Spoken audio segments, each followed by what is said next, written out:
Взвесив все за и против, Алихан решился пойти на вакцинацию от коронавируса. Сейчас ему вкололи уже второй компонент. Признается, была небольшая температура в течение 2 дней. В остальном никаких побочных действий. Зато есть гарантия, что не заболеет сам или переболеет в легкой форме и не заразит окружающих. В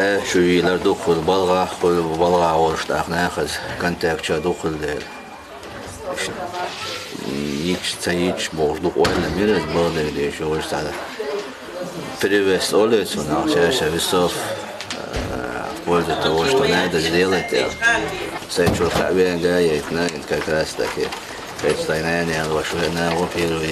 Алихан привел на вакцинацию и свою пожилую маму. Она уже переболела коронавирусом и знает всю тяжесть болезни. Ей вводят вакцину Эпивак Корона. Препарат разработан научным центром вирусологии и биотехнологии «Вектор» и начали применять в республике не так давно. В ней нет живого вируса, подходит людям с хроническими и аллергическими заболеваниями и условия хранения менее требовательные. Какую вакцину лучше вводить, выбирает терапевт после обследования или сами граждане. Там отличие в том, что Эпивак Корона у нас может храниться от +2 до +8, а Гамма-Бивак мы храним -18.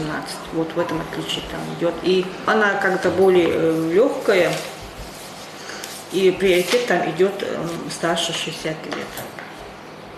лет. Тоже она двухкомпонентная, у нас делается первый день, и можно сделать через 2 недели и можно через 21 день. Муслим Дибизов вакцинировался еще зимой и призвал всех своих знакомых. Прошло 4 месяца, но по его словам, никаких побочных эффектов ни у кого не было. 12 февраля прошел второй этап вакцинации.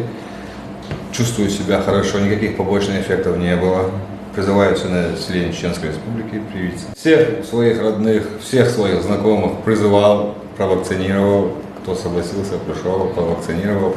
У них также не было никаких побочных эффектов. Чувствуют себя на сегодняшний день очень хорошо и довольны. В марте вакцинировалась врач-хирург Лайма Дадашева. Она признается, в первый день было легкое недомогание и болело место введения прививки. Но ничего кроме этого она не испытала. В целях профилактики и предотвращения распространения вируса COVID-19 решила в марте месяце пройти вакцинацию. С момента вакцинации прошло 3 месяца. После второй вакцинации было небольшое легкое недомогание, но оно на следующий день прошло. Слегка болела рука. Всего в республике вакцинировалось больше 100 тысяч человек. Больше 60 тысяч из них получили оба компонента. До сих пор не зафиксировано ни одного случая с негативными последствиями. Шамиль Эрсанбиев, Имран Абазаев, Салман Усманов. Неделя.